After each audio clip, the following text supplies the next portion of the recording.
violence, especially among female students, is a troubling development that needs to be urgently addressed with a proper analysis of the school system. That's according to the director of the Police Service Victim and Witness Support Unit, Margaret Sampson Brown. Speaking at an event hosted by the Ministry of the People and Social Development to highlight gender-based violence and its impacts on HIV, Mrs. Sampson Brown stated that her unit has been supporting the anti-bullying project initiated by the Trinidad and Tobago Police Service. Our role as Victim and Witness Support Unit don't have a special arm. What we have is that we respond to all reports. And if there's a trauma situation occurring in the school, with respect to what's happening, we will respond. Prior to the situation at the school, we were in the school in the West addressing anger management and some of the situations. She added that the unit's work is limited as there is not enough staff to engage in larger scale projects that target the resolution of violence in our nation's schools. I have 15 officers. And in 2013 alone, we had almost over 2,000 persons coming to the Victim and Witness Support Unit. And for the year, and the year is just 3 months, we have over 300, going into 400 already. I don't think I'm sufficiently staffed. I would want double the staff to be able to execute the kind of programs that we have in train, that we have been discussing, that we have been implementing, but in a smaller scale because the staff is not sufficient. Mrs. Sampson Brown assured that the unit will continue to work towards a violent-free environment in our nation's schools in collaboration with other organizations and ministries that she pointed out are engaged in several programs to address a number of issues in our schools. We will go to the school in Central. We will continue to work with the school to really bring about a kind of behavior that is accepted. Larry Lumsden, CNews. Clinical child psychologist Dr. Diane Douglas says violence in schools stems from an unchecked and unmanaged problem. Speaking on the recent viral videos depicting school violence, Ms. Douglas says it's the natural result of a violent society and overcrowded schools. Dr. Douglas believes a safety response team needs to be created to address conflicts in schools. They are supposed to recognize the times, the days when violence or the potential for violence may seem to peak at different points. Dr. Douglas says schools should also consider staggered start times for schools as well as frequent police patrols at the end of every school day.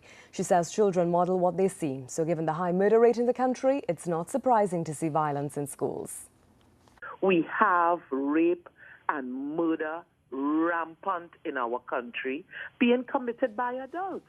And so it is not surprising that our young people will model a certain level of aggression and interaction. It has happened for years, and it will get worse because we as adults are getting worse. One psychologist says special attention must be paid to the messages that adults are sending to children by their actions. Daryl Joseph believes the violence seen in school children stems from bad practices they have learned from adults, both in public and in the media. Peter Christopher sat down with a clinical psychologist and brings us this report. The recent viral video involving several schoolgirls engaging in fistfights has opened the public eye to a long-running problem. According to psychologist Daryl Joseph, these instances of violence at this level are related to bad examples adults have exposed to these children. He agrees with the opinion of social activist Harold Graves, who argued that violent words or actions by adults have had an impact on the behavior of school children. What do you expect them to learn? They get the message that, okay, that's the way you do it.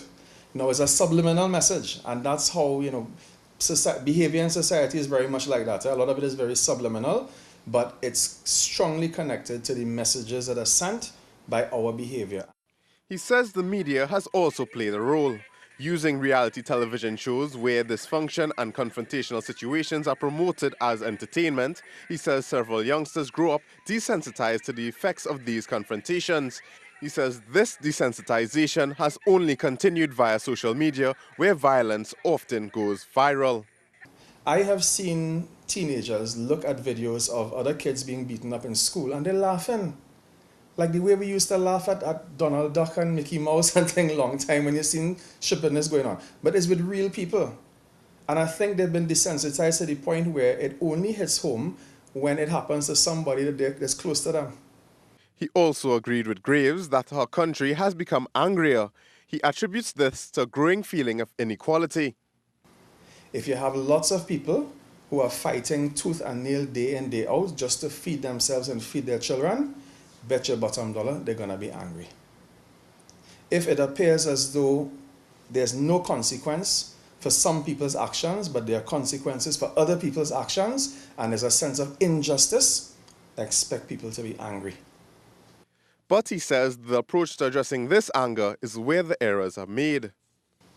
Because anger is a normal human emotion. It's an expression of something that upsets you, something that throws you off, something you disagree with.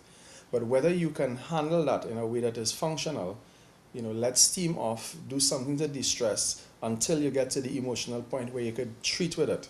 If you instead react emotionally and passionately and violently, then anger, or rather the aggression caused by the anger, becomes a problem. He says in the short term, a no-tolerance policy for violence in schools should be put in place, ensuring that children know that there is indeed repercussions for such behavior. In a wider point of view, he says more must be done to ensure every citizen of the country knows what image they want to project for the country in terms of values and behavior. Peter Christopher, Senior.